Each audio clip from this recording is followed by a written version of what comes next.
Get ready for a no BS approach to health and fitness. This is NBS Fitness Radio.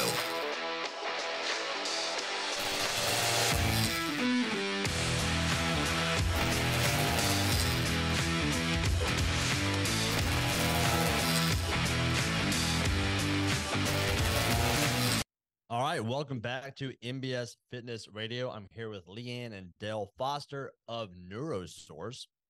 Guys, introduce yourself and just kind of tell me a little bit about what you guys do. Cool.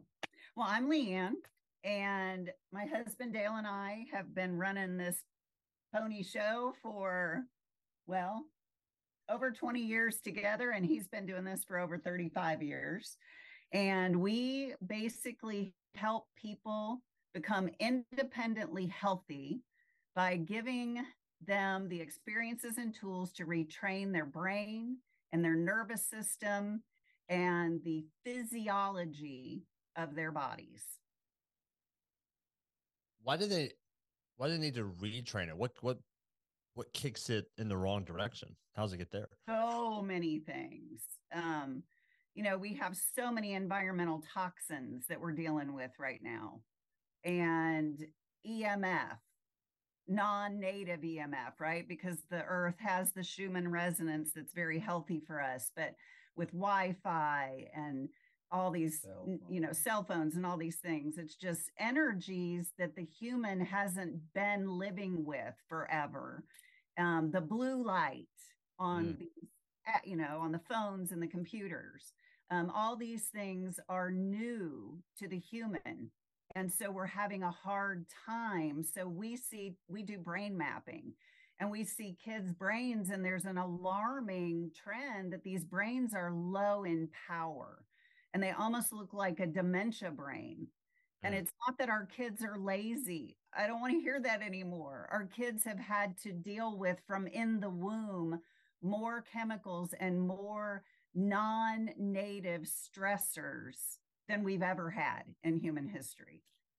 So, okay.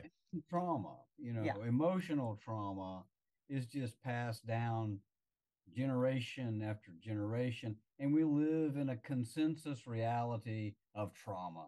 You go to school and you're traumatized. You're put in a classroom where you have to sit still in a box all day long, when children don't naturally do that, and to cause them to have to do that is traumatizing.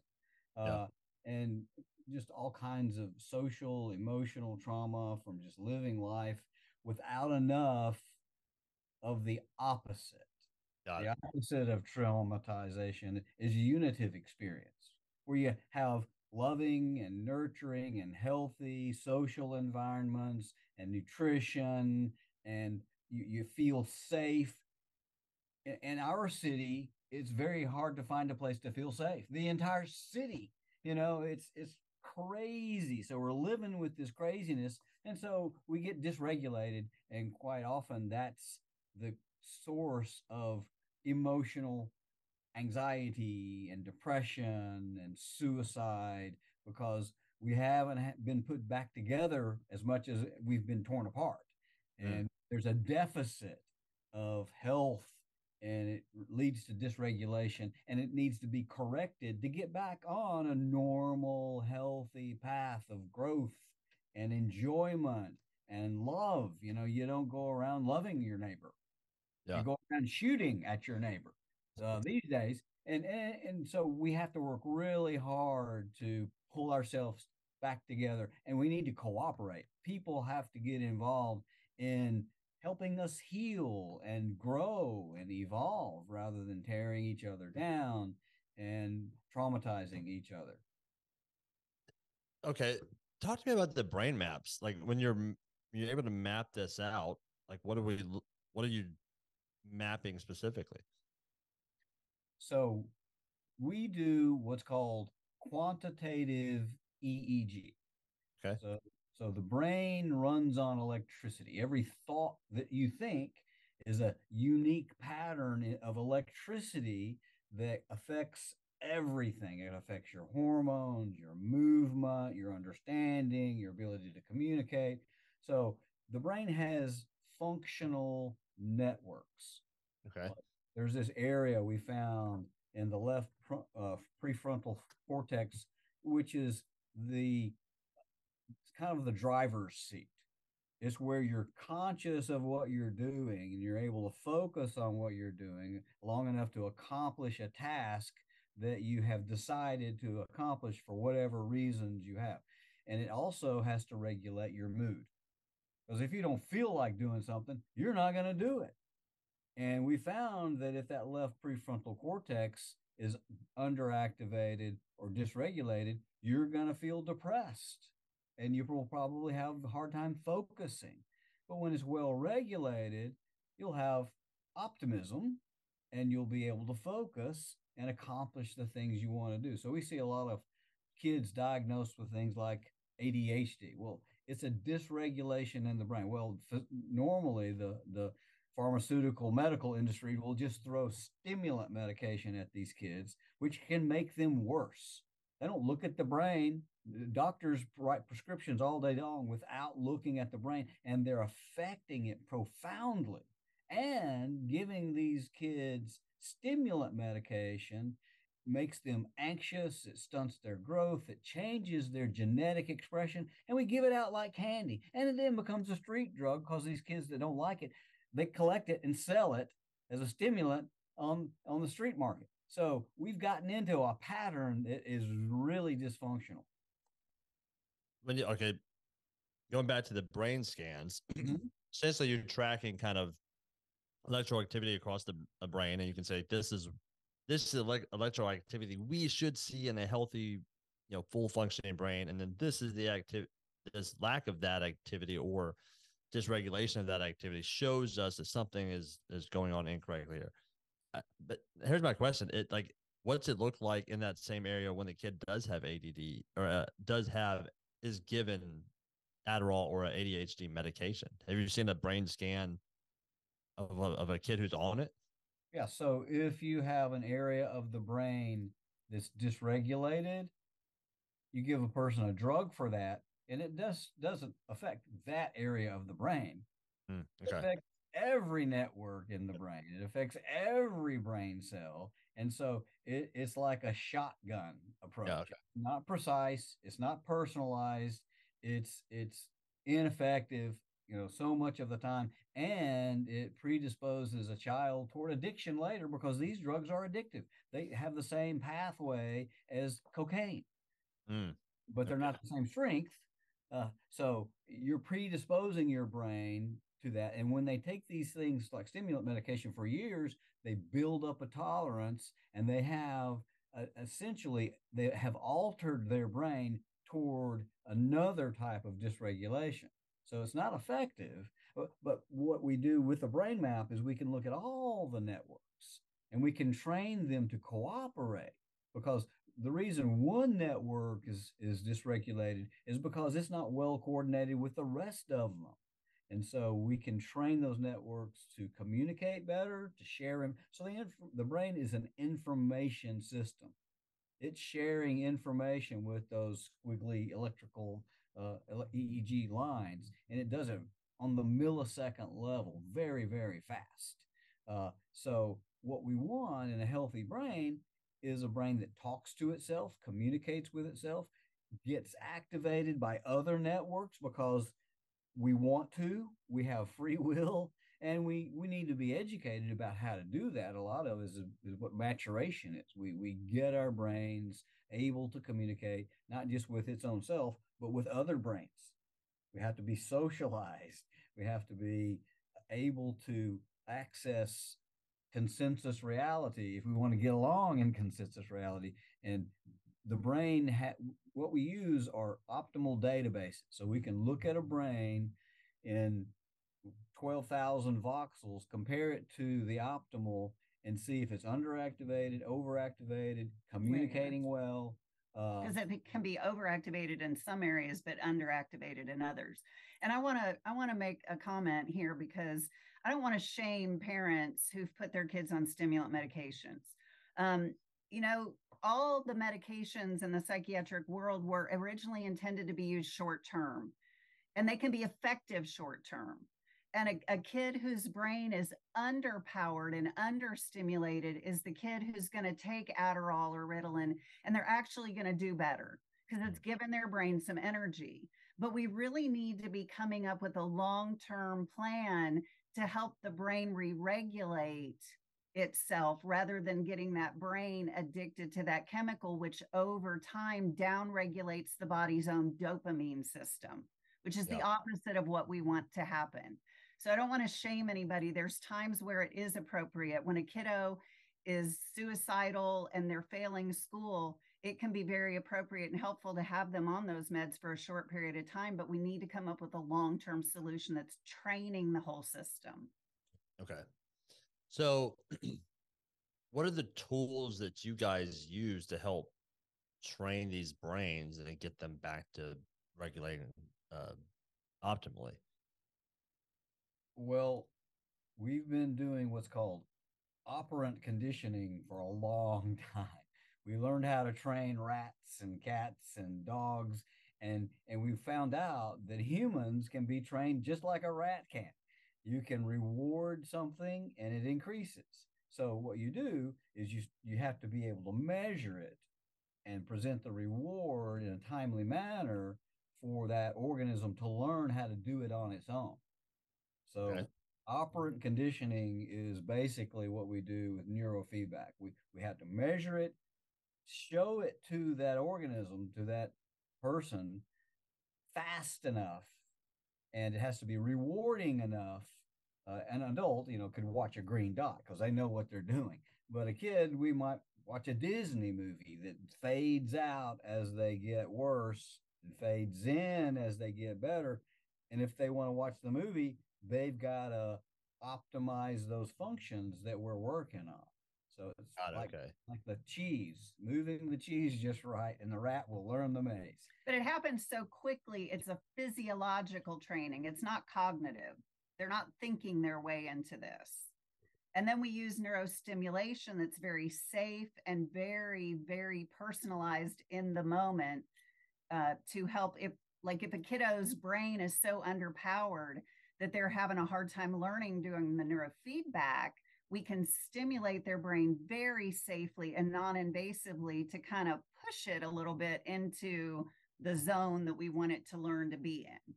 Got it. Okay. All right.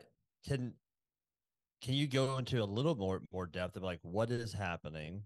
Take me for example. Paint me the picture. I'm coming to your office, and you're like, hey, like we're gonna help do this. We're gonna do this training. I'm watching a green dot. The feedback I'm getting is, or let's say this is a Disney movie, but the feedback I'm getting is that it's moving. It's not a green dot.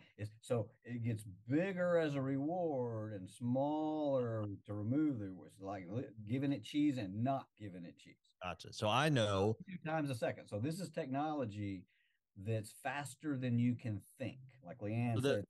Then what is the activity that I'm doing to impact what I'm looking at? So what am I doing? So you're sitting with a 19-channel EEG cap on, and you're watching this big screen movie, and we're coaching you because we're with you. We're watching your brain the whole time. And so we're training you how to be in what we call the ARF state. You're awake, you're alert, but you're relaxed and you're focused. So we're kind of training you in a peak performance state of being so that your brain learns. Because frankly, most of us, when we're alert and aware, we tend to be a little anxious. And when we're relaxed, we tend to be falling asleep. So that alone, just training people to be in the ARF state is great because you're training peak performance learning state. Okay, yeah. That makes sense. I'm asking about the mechanism a little bit more concrete. So if your brain waves are being measured fast enough and reflected back to you fast enough, then you start to get a feeling. And you start to identify how you have to feel so you can watch that movie, because it's literally physically connected to the movie in the computer. Yeah.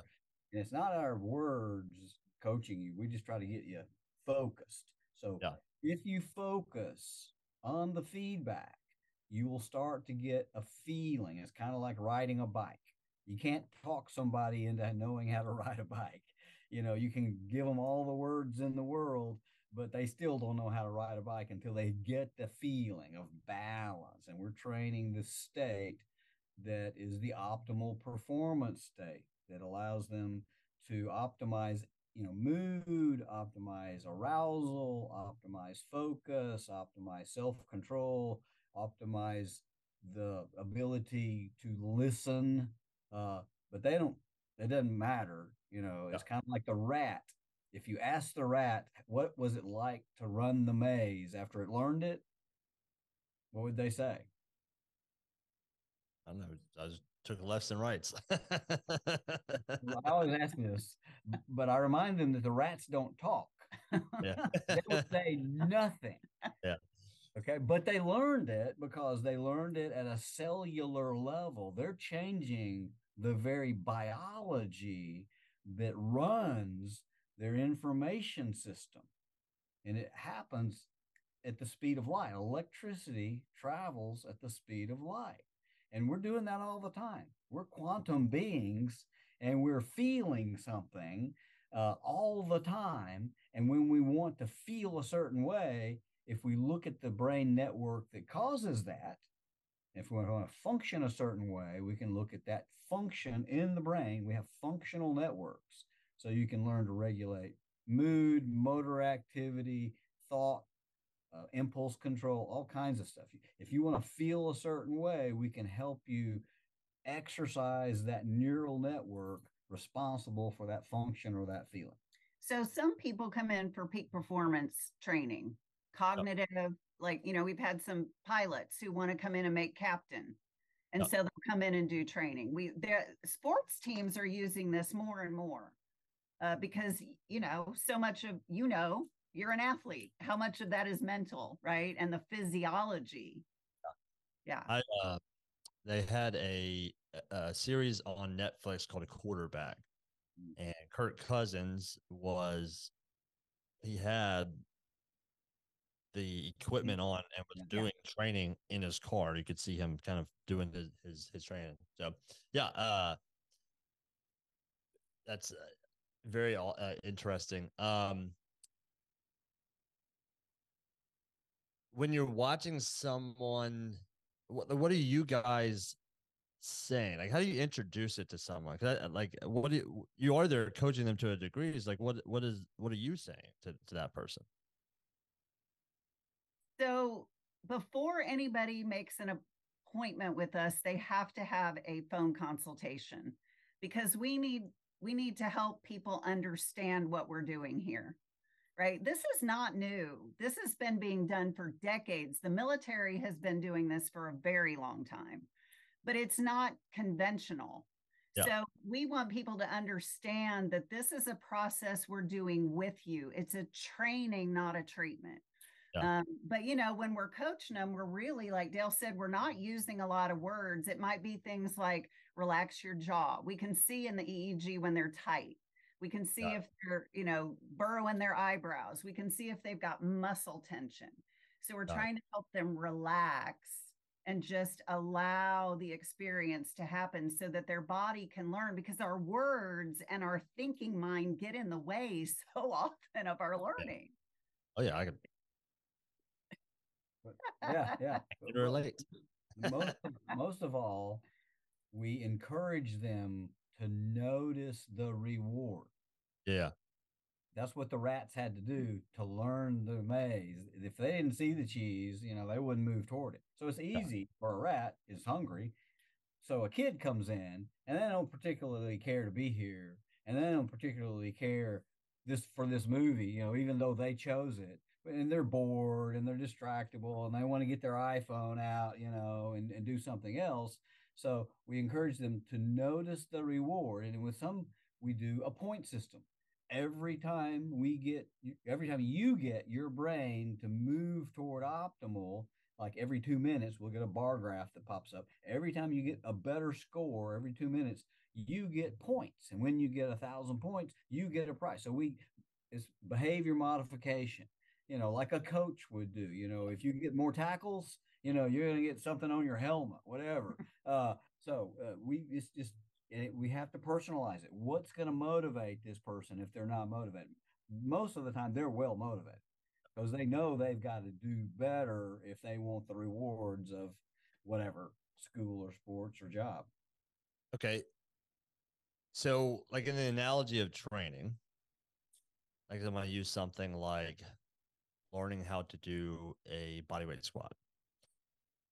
There's a technique involved, and I have to train enough to learn how to do that technique. Once I possess that technique, I don't really have to do extra training. I already have it. I just implement it occasionally when I do squats.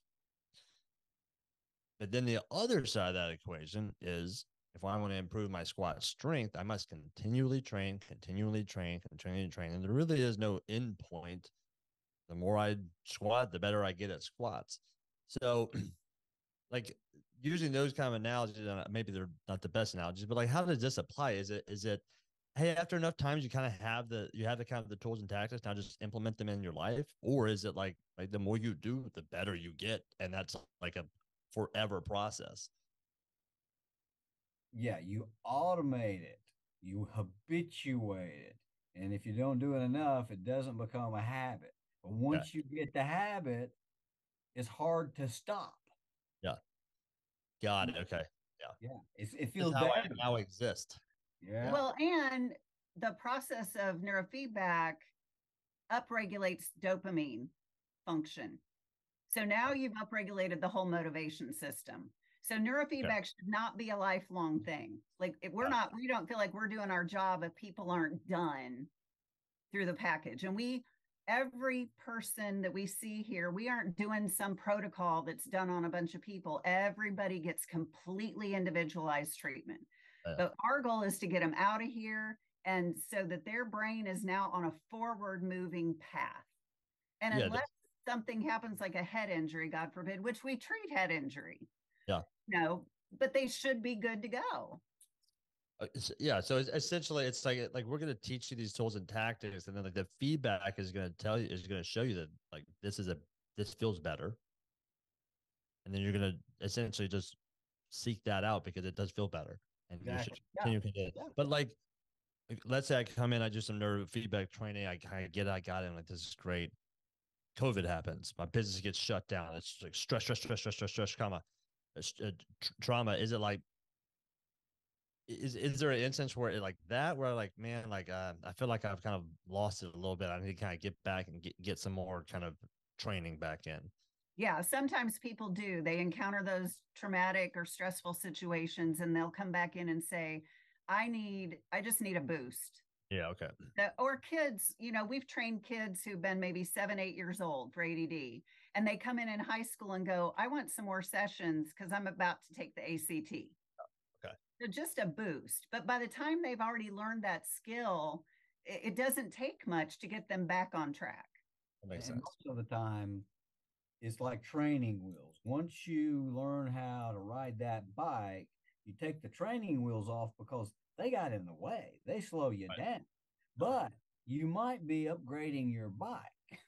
Like, as a kid, you're one thing. As an adolescent, you're just raging hormones, and you might not be able to control this new bike. This might be a much bigger bike. Yeah, right. And it may be something that is needed for a new set of training wheels for this new system. But also, in regard to that, we do talk to people a lot about lifestyle, because we can't bail out a boat if you're shooting holes in the bottom of it. So we do need to talk about diet and body movement and sunlight, light hygiene, sleep hygiene, stress management skills, relationship, support, all the things that make a healthy, well-rounded, enjoyable life. Like at the end of the day, and we tell our clients like this, we want you to enjoy your life more. Yeah. Some people might want you to perform better. We want you to enjoy your life. That's the biggest goal, because if you enjoy your life, you're going to do better at everything. Right. Yeah. Okay. Yeah. Well, yeah. So talk to me a little bit about that with regards to, like there's a training we do here at the office, but then when you get home to help this stick and to stop like smashing your body with these negative interactions, like what are the biggest common things that people are doing that's messing up their brains? Yeah. Well, with our kids, it's most definitely blue light. Okay. So we talk about using the blue light protection on the phones and the computers, getting good blue light blocking glasses, changing your light at home so that when sundown hits, you've got dim orange tinted lighting. It's huge. It's much bigger than we thought. And we also teach being aware of your own thinking straight. If you're negative and putting yourself down, because you were traumatized by somebody else who told you were that, you have to pay attention to taking charge of your own thinking as part of the work. And we do ARF checks and coherent breathing and exercise. Those are all things everybody has to do. And we check it. You make a personalized list of goals. What do you want out of this? And then in addition to those goals, we have a list of behaviors that if you really want these things, you got to take care of the engine. If you want it to run smooth, you got to change the oil. You got to feed it good quality fuel and all those kinds of things. So that's just part of the package. We coach that with every session. If you decide what you want out of life, and is it reasonable? If you're thinking straight, it is. People come in with good goals, and then we help you get them and help you sustain the effort, even when you don't have someone coaching you and training your brain, because we want you to habituate fun. We want you to make your life as happy and joyful and successful and optimal as possible. So we do coaching as well as that in the same session. Okay. Dale, you have like a very Matthew McConaughey vibe and voice. Anyone ever told you that? I have never heard that before, but I love Matthew McConaughey. I was like, man, who does he sound like? I was like, Matthew McConaughey. I'll take that as a compliment. Yeah, no, I was like, I mean, I love the way you and him talk. I'm like, yeah. Fired up. So yeah, one thing that we did at our house, I have like Lutron lighting throughout my house, and I set it to go to whatever 10%, 20, whatever the like dim setting is at like 6:30 every night. Yeah, great. And yeah, I can't. I don't know. I can tell the difference. I don't know if I can tell much of a difference in my kids. They're pretty wired up 24/7, but you got boys, don't you? I got 2 little boys and a little girl. So, and they're okay. 5, 4, and 2. Oh, really? Yeah. They need about an hour of just to the tilt exercise, like somewhere between 5 and 6 o'clock. So, and if they get that, they're usually okay. Sometimes that means like WWE wrestling with dad for an hour. Yeah. That's the fun time. Yeah. Dale used to take videos. Our kids are in their 20s, and we have all these videos that we play during the holidays. And every dinner hour, they would get up and perform. Like that was the hour for them, right? They get up and they're wild, dancing and singing and putting on shows. Yeah, they're like, Mom and Dad's home. We're gonna go wild. That's just fun. But yeah, for myself, like one of the statements I made the other day was like, I would sell your car, buy a $10,000 less car, and put all $10,000 of that into like sleep. Yeah. Because like the car is gonna come and go, but like your sleep, this impact of your sleep is your entire life. Yeah. And that blue light is affecting our sleep. It's melatonin and dopamine are taking a big hit. And if you don't sleep well, your body cannot repair itself. And so that's why we're seeing this huge growth in chronic disease that can't even be diagnosed. It's systemic. Yeah. And I think, from my side, I mean, it's pretty easy for me to say, like, you train today, you put your body through stress. We have to provide it the recovery time for it to rebuild itself. But then from y'all's side, it's essentially like you're stressing your brain out all the freaking time. Yeah. Like all day long, it's this light in your face. It's constant stimulation from your phone. It's constant, just constant low level stress all the time that you never get a break from. And then y'all are seeing, like we would see that in the degradation of your body. You would lose muscle mass, you would get injured, you would perform poorly, and you're seeing it in the brain, like all the same things. Yep. Or poor performance, injury, um, um, and degradation. Yeah. Yeah, that makes total sense. So we got blue light. What are some of the other big things that people are doing that's having a negative impact on their brain? So I think one of the biggest things right now is, so we train heart rate variability with all neurofeedback sessions. So that allows us to train resilience and anti-fragility into the system.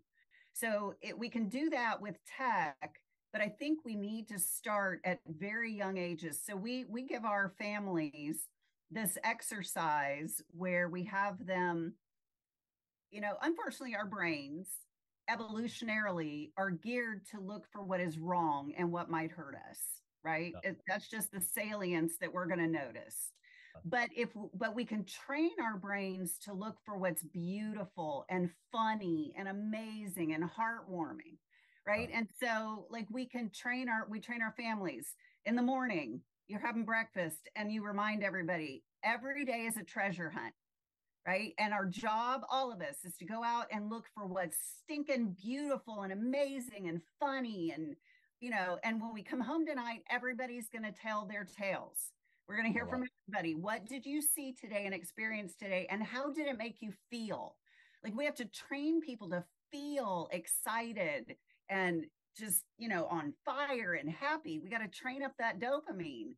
And so then after everybody shares, you can literally sit down and do like a 5-minute meditation where you think about those things. You might put some pretty music on, but the goal is actually to grow the feelings of joy and happiness and an appreciation and ecstasy. Right. And if you do that together, there's an energy that's created. And then you start to go out and look for what's beautiful instead of looking for what do I have to fix and what's going to go wrong today. Yeah. I'm totally stealing every day as a treasure hunt. That will hit home with my kids because like we will go on a treasure hunt, like we do that. Yeah, we're going to treasure hunt. Yeah, we'll go outside, just walk.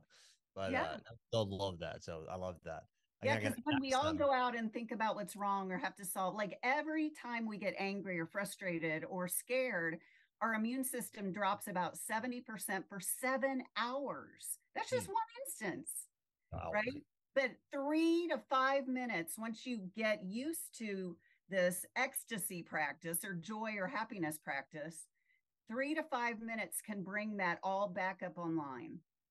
Man. So imagine a world where children have been taught that from day one. Now we have people who can listen to each other and actually hear what they're saying instead of hearing through trauma lenses or hearing what you expect to hear that's negative. And now we could change the world. Like, let's do that. I'm going to try it tomorrow. Cool. It'd be like, all right, guys, get your daggum shoes on so we can go on this treasure hunt. Yeah, we're running out of time. We gotta hurry up. Well, again, I get it, man. That is the rat race we kind of find ourselves in. Yeah, it's the hurry up from this thing to this thing to this thing. Yeah.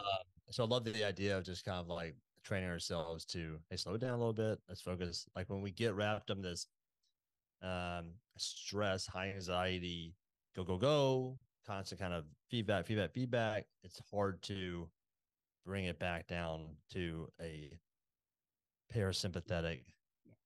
Oh, everything's good. Like, we're good. Balance. Yeah. I was thinking the other day, I may make this I've been like playing with a post as Leanne knows in my head lately, but it was essentially like something along the lines of like we're the first people in history that can control the temperature, and that's why we complain about the temperature. We're the first people in history that can control and choose what we eat, and that's why we complain about what we eat. Yeah, we're the first people in history could choose our jobs. That's why we complain about our jobs. Yeah. Like we do a really poor job of objective reality and gratitude. Yeah. Everything's subjective in comparison to whatever this thing. And the reality is like whatever Carnegie and all these super wealthy people from the 1800s, like they didn't have medicine, they didn't have HVAC, they didn't have a way to communicate with people instantly. They had none of that stuff. They're the richest people that has ever existed, and like yet, pretty much every person, even at the lowest income bracket in America, has a better overall lifestyle than they did back then, and yet we're still ungrateful and unsatisfied. Yeah. But we've lost so much connection with each other. Yep. Yeah, that's the consequence. And again, go back to like we're the first people in history that could talk to anyone in the world, and yet we feel more lonely than we ever have. Yeah. Isolated, right? Yeah. And we don't have those social connections and tribes that we interact with on a regular basis that we're interconnected with. Yeah. We're isolated in our constructions of reality, our little cubicles. We're not with our feet on the ground, with other people around us. We're in our little cubicles where we don't see or talk to people and feeling rushed to get the work done so that we end up feeling isolated and we don't make the time or the effort to build community. But some do. It's an option. You have to learn to optimize your community sense and your connection. And I call it habituating unitive experience. We need to make it a habit to connect with people, and connect with nature, and connect with the universe. We're all in the same field. It's one continuum, and we're all physically connected to each other all the time, space too. So to meditate, meditation is on the rise. People are realizing that I need to, and is becoming popular, which is a really good thing. And so it's a matter of doing it so that you live in that state. You can live in a meditative state, a state of experiencing oneness and wholeness. Yeah. That's what we try to teach. What are some of the tools and tactics that you send people out with? Like I'm here and I train, and then, but like, is there a trigger, something that like I'm going to get stressed out? Like, what do you how do I trigger myself to have the realization that I'm being stressed out and pull myself back into that optimized state I'm looking for? Well, the first thing we do is give them homework. Okay. If you want to habituate something, you have to do it enough so that it gets easier. And we train coherent breathing, where your brain and your heart and your breath are coherent, which balances the nervous system. So if you're unbalanced with sympathetic up and parasympathetic down, you're literally, on the brink of falling off your vehicle. You have to live in a state of balance. You need to know some quick coherence techniques, how to get back into coherence, breathing meditation, and just centering your own self in your own space is part of that. So that's the basic, realizing when you've got stinking thinking, this is an irrational belief because I feel the way I don't want to feel and I'm doing things I don't want to do. So what's causing that? It's my thinking. If I want to get my thinking, if I want to feel better and do better, I got to think better. And so we help them identify specific kinds of thinking, like awfulizing, everything is awful. This is horrible. You listen to yourself say those words. What do you think your body and brain are doing? Yeah. They're unbalancing you. Are you going to be better at doing this thing while balanced? Or are you going to be worse?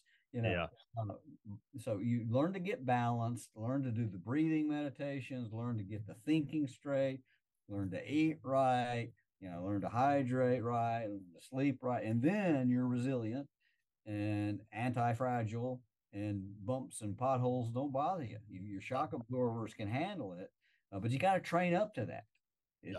It doesn't come naturally very much because we're so stressed out from everything. Well, and that treasure hunt, if you do that long enough and you take pictures, most people have phones now, take pictures of the things that are beautiful, you can begin to, like, it doesn't help us to think, oh no, I'm thinking like crap.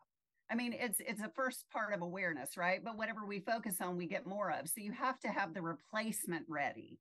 Right, so you've got to have that treasure box full of those beautiful experiences you've spent some time nurturing and growing.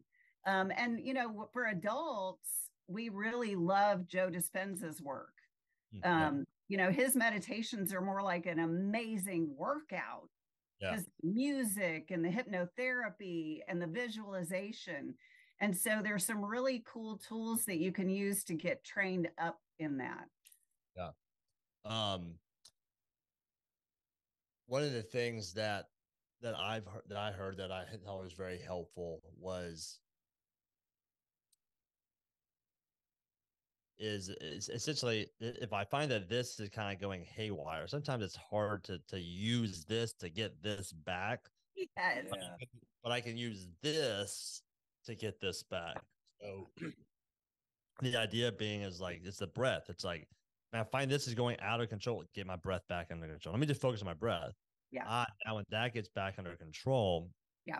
Now I can kind of get this spinning back in the other direction. Or the cold tub, or like some type of cold water in your face. Well, essentially, like, if your brain's spinning one this way, it's actually just a new stress, but it is the type of stress we're a little bit more adapted to, which is the instantaneous here and gone type of stress versus the continual chronic stress. Mm-hmm. It just kicks you, like, whatever. If you're thinking about anything else, you get in the cold tub, it's gonna cause you to go bye-bye in your brain, and then force you to get back into your body and back into your breath, because you're going and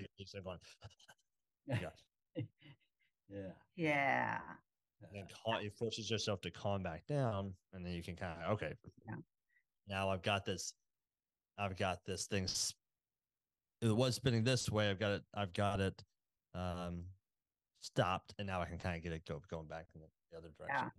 And everybody's unique. We treat a lot of people with chronic trauma, childhood trauma. And for a lot of those people, focusing on the breath is anxiety producing. Like, there's such a thing as relaxation induced anxiety. For somebody whose system has felt safer being hyper vigilant, getting them to relax can be anxiety provoking. So we have to figure out different ways. And you're right. Usually that's through the body. How can we use the body in a way to get into the nervous system? What do you use? Like, for those people, what would you do? What are some examples that have worked? Well, like I don't know if you're familiar with Zach Bush. He created a 4-minute exercise called the nitric oxide dump. So it upregulates brain-derived neurotrophic factor. And it's a simple 4-minute exercise. So that's something that you could habituate. You can even pull up a video and look at that. That's been really well researched. So it gets the brain nitric oxide dump. Well, who is the guy? Zach Bush, incredible doctor. Okay. But everybody's different. Like, some people will connect more with like yoga nidra. Okay. Yeah. And so we gotta work with people and help. Really, Dale likes to put it this way: we're training people how to be their own N of one scientist. Like, we're always evolving, so things aren't going to stay the same. So how do I figure out how to hack myself? Yeah. I gotta look at the data. I need to be realistic about what works for me. I am not a group. You get a group and you find out what works for most people. But am I one of those most people? Who's average? Right. I may be way out on either end of the spectrum, and so I've got to find out what works for me. I can look at what works for others and try it. Yeah. When I was a kid, age 12, I bought a book on yoga, trying to figure out how not to be so anxious, and I started doing alternate nostril breathing, and I thought, this is weird, but it works. And so that you won't find a lot of that. Yeah. Well, and I think for like myself, this is just who I am.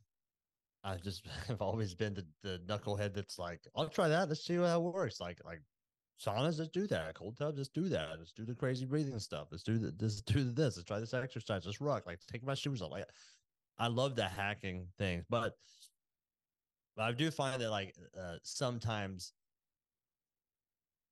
what I'm trying to do now is like share people like this is 20 plus years of it. Like this is you're just I've taken 50,000 steps. You're on step 10. Like this is focus on step 10, but it can be a little bit overwhelming when you're like, well, like you do the sauna, you do this, you do your breathing, you do this with your lights at night, you do this, you wear the blue blockers. You're like, holy crap! Yeah, like this, no. like I'm trying to just like it's too much. It becomes overwhelming and too much. So yeah, that's a great point. And we start slow with people, and we talk about what is the lever that we can pull that's going to give you the most bang for your buck right off the bat, and let's work on that one. Yeah. Yeah, correct. What's the one thing you can implement that's have the biggest ROI with the smallest investment? Yeah. Just do that. Yeah. Absolutely.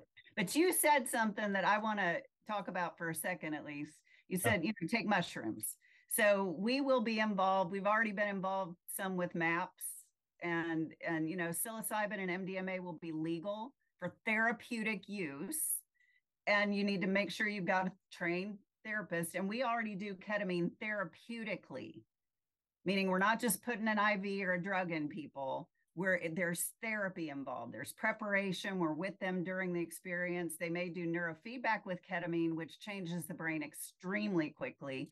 But then there's integration. Now, what does that experience mean for how you move forward? And those are like fast tracks to trauma healing, addiction healing. Like, it's exciting. That is so exciting. I mean, we're moving in the right direction. What do you think the timeline is for the psilocybin becoming, well, I don't know if legal is the term, but therapeutically legal? So one of the PA who prescribes our ketamine is a researcher and on one of the boards of MAPS. And he says at the end of 2024 or in the beginning part of 2025, we're going to see that happen. Interesting. Yeah. Okay. How would you help someone to determine if that is the right next step? That's a good. I think for a lot of people, there's going to be a kind of preconceived notion about utilizing those substances, and maybe they're not necessary for something. I don't know, but like, how do you guide people through that conversation? Yeah, it's not for everybody. Yeah, so it's individual and it's very personalized because every experience with an entheogen is going to be different depending on who it is, where they are in their process. So you have to make sure that they're well supported and that this makes sense to them and that they can handle that kind of experience. They're not fragile, although they may have lots of trauma. You've got to make sure as well as you can that this is going to be healing. Yeah. It's not, and taking it seriously means getting ready for it, making sure the mindset is right and the setting is right and the integration is there, because that's what you want to do with this. It's an entheogen. It helps you experience the God within. Yeah. And so if it's used properly, you're going to feel more unified. You're going to feel more whole, more loved and loving, more peaceful and joyful. But if it's botched by a therapist who doesn't know how to make that happen or help and support that to happen, then it could be more trauma. Yeah. Well, but even during those processes, I've had some of my most profound, I had a lot of childhood trauma. And some of my most profound healing has been with MDMA and psilocybin. And we did it very therapeutically, but I will say that the experiences themselves with the entheogen were hard. Yeah. Were hard. but it was the process and the integration afterward where it really created a profound difference on how I perceive life, you know? And so, like when we screen people for ketamine, you know, there are things that we're looking for. We're looking for certain medications that they're on that might be a no. If you've had psychotic breaks, it's probably not a good idea. You know, ketamine actually can be addictive, unlike the psychedelics. Yeah. They actually help people come out of addiction, but ketamine can have an addiction risk. And so you've got to be careful about who you're allowing to do these things. Yeah. So my question is, a lot of the talk I hear is for like addiction, like super trauma, some of that stuff. For someone who maybe hasn't experienced that, but also is like, I don't know, just don't feel like I'm getting the most out of life, or I'm just not super connected to myself. Like, can you share a little bit of the difference between how it can help one and the other, or even someone who's like, I do feel pretty connected and I am in a good spot. Like, is there a usage at each of those levels, and like, how does it differ? Yeah.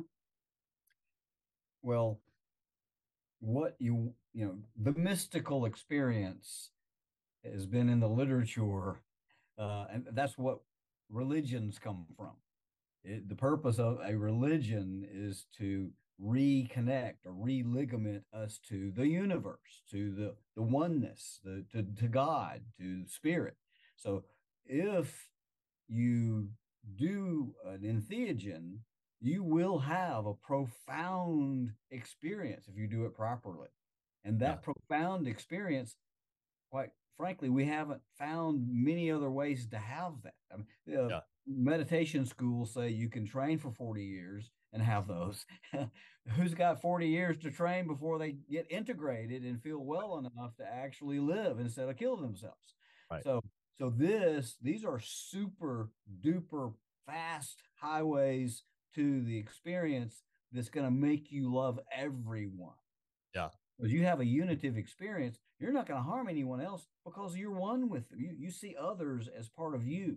You don't go around, shooting yourself unless you're very, very disturbed. Yeah. If you have a unitive experience, you're going to feel the love for all humanity. So what if everyone felt the love for all humanity?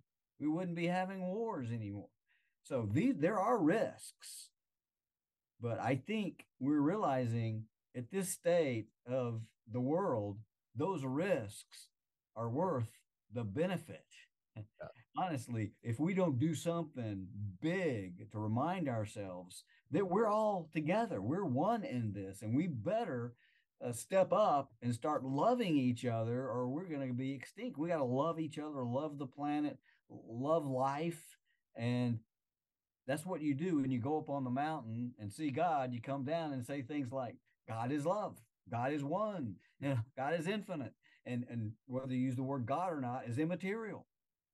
You don't have to have some kind of religious jargon to experience your true oneness with the universe. And so having those experiences will and are transforming the world, quite frankly, better than the religions we have right now, because religion typically is cultural, limited. And when we're in a culture, we see the us and the them.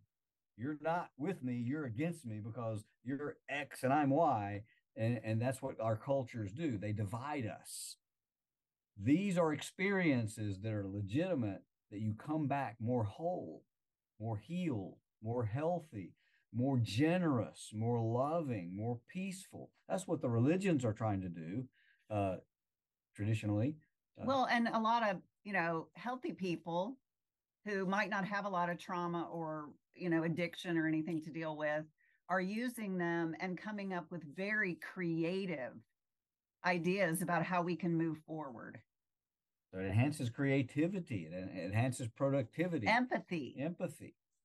So essentially, just wherever you are on the spectrum, it helps you push further down that what's next for you.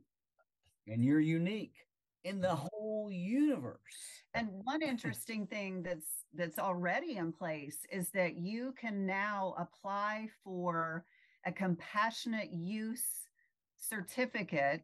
So someone has been given a terminal diagnosis, they can apply for this compassionate use certificate and have therapeutic use of an entheogen that helps them overcome the fear of death.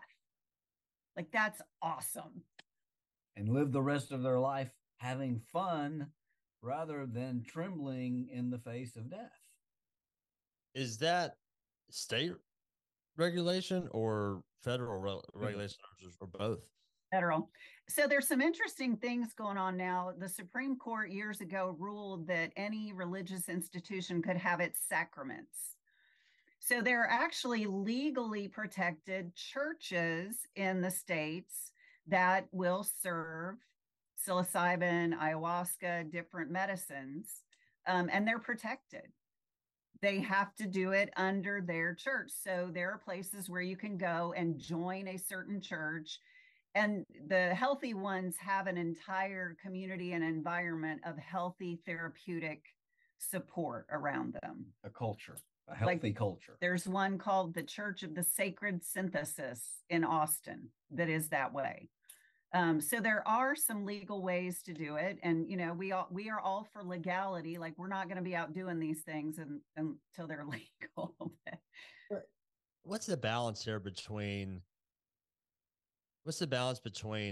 utilizing the substances and then becoming reliant on the substances? For yours, because you're saying, like, hey, we have all these tools in our toolbox. There is, like, you're training yourself. We can do the outside stimulation, but then we also have the substances we can use. And what I see in every aspect of life and training is there's people who go, for whatever reason, I'm not doing any of the stuff. I want to be pure. And I see people who go, like, I can't do it without the stuff. I like completely rely on it. So where's the balance between, like, understanding that this is something you can use and it's there, and it's a resource, and then, but it's not the only path to take. Yeah. Yeah, I think that comes back to taking personal responsibility for optimizing yourself and everyone you come in contact with. If you're going to do this as seeking a drug experience that doesn't make you more connected and loving and functional, you need to examine your own heart. Okay. And you need to be in a culture, a community of people who can look you in the eye and say, you're full of bullshit, when you are. Yeah. You have to seek that. People who you can trust to keep you in check, because our egos, you know, that's what's happening with these things. In order to see God, you have to let go of your ego, because your ego senses you are separate. Yeah. And they've done the science. The neuroscience shows us that when you're having these experiences, your default mode network, which is your ego, is who you think you are and all these ideas about reality, it dissolves into hyper coherence with the whole brain, and your whole brain gets excited into this gamma frequency energy and brain waves that is where ecstasy and bliss and oneness and creativity, and you feel loved infinitely. You feel like you are loved. You know, that's what we say God is. God is love. And you come back and you say, God is love, man. You know, give me a. I mean, it's profound, and it can be misused, or it can be used to help heal the world. And quite frankly, every human being on this globe has been traumatized from before birth, while in the mother's womb.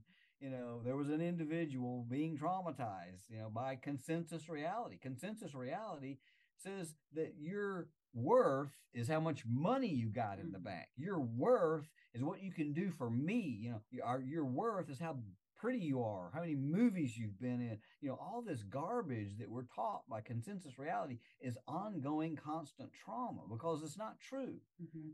every one of us is of infinite worth. And so you go into a unit of experience, and you come out and you say, I have worth, man. I'm one with God. It's not me, this God. My ego is not God, but I'm God. You're God. You're God. We're all God. And it's, you can talk about the hippies, coming out and love, man. But that's why they were saying those things. They were experiencing oneness with God and coming back and talking about it, and writing hearts all over and flowers all over their van, and sleeping with each other. So we don't want to go there. There's a boundary there about how the individual has to be responsible for how they function as unifying forces. Am I a unifying force, or am I a destructive, trauma producing force? Well, and the community that you're with, like we have to be responsible to one another. So if somebody, would, come to us and say, well, I'd like to do ketamine because that's what we can do right now. Well, why? What is it that you want out of that? We need to talk about what you're trying to achieve, because if it's just a high or an escape, that's not enough. Yeah. Yeah, they call it spiritual bypass. I just want to get high and avoid my issues, versus I want to be whole and healthy so I can help the world. How does someone distinguish? You said it's very important that they have a good guide, a good trying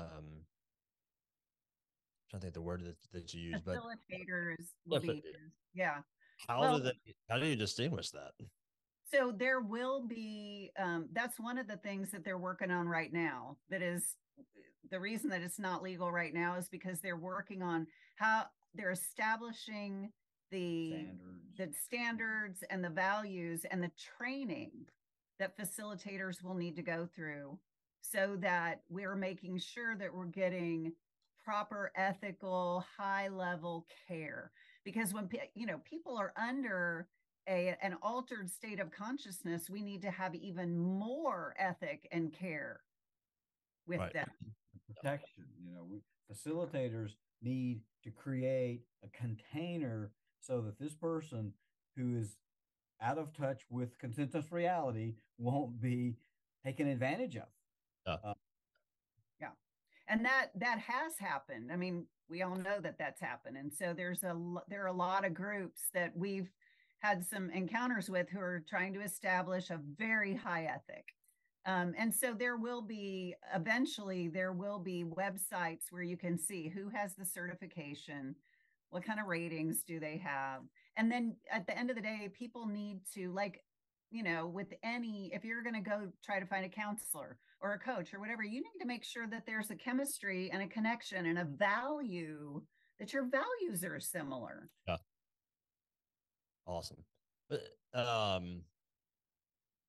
have you seen some of your work, for my own curiosity, but how have you seen some of your work impact people's physical health and physical practices? I work a lot with pain. So one of the texts that I use is called frequency specific microcurrent. So I work with a lot of chronic pain, nerve damage, and a lot of people who have autoimmunity. And we see them getting more stabilized, their nervous system and brain, their mood, and then their physiology and their physical health getting more stabilized. Yeah. And with the neurofeedback, I mean, it's the same. The brain is the control center. Yeah, the master system. If you want to get your physical and emotional health optimized, you get the brain optimized, if you can start there. and the other things are part of the same system. Yeah. Information system. If you're thinking straight and emotionally positive, then your biochemistry is different, as opposed to when you're awfulizing and catastrophizing and abusing your body. It's all one system. And you feel that when you're using an entheogen, you feel whole and it's healing. There's a lot of research. Joe Dispenza is doing some great stuff with just meditation. Just do this meditation, and people heal themselves of cancer. It's amazing. It's really cool what he's doing. So we have identical twin astronauts now. So they're doing epigenetic studies. The lead scientist over the NASA's studies is on Joe Dispenza's medical research team. They've had so many profound healings from cancer, people getting up out of wheelchairs, walking during these events, that they are going for an NIH grant. And they're looking at blood levels and hormone levels, and there are profound differences just in his week-long meditation event. Wow. Let alone you can actually get on his website. He's trained teams across the world to do meditation healings. So you can get on his website and apply to be a healee. Now you've got to provide all your medical records, but they're having profound healings, and more and more and more. What is it? The 100th monkey effect. Once it happens, boom, starts happening more and more and more. So it's exciting times. That's awesome. Very cool. Very cool. Well, guys, I'm so excited that we got a chance to talk. Can y'all share with people how they can get in contact with y'all? So we've got a website, and it's neurosource.net. And our phone number is on there. And like I said, if anybody's interested, we do free phone consultations, because we really want to talk to people and understand their situation and understand if this is a good fit. And if it's not a good fit or not your next best step, we're going to tell you that and tell you what we think your next best step might be. Awesome. All right, guys. Well, thanks for coming on the MBS Fitness Radio podcast, and I hope to talk to you again soon. MBS Fitness Radio. Yeah, appreciate it. Thank y'all.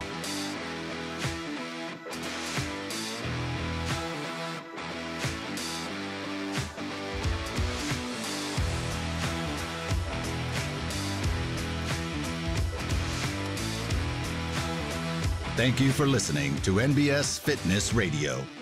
If you enjoyed the podcast, be sure to share it with your friends, follow us on social media, and check out our website at www.nbsfitness.net. Hit the subscribe button and tune in next time for more NBS Fitness Radio.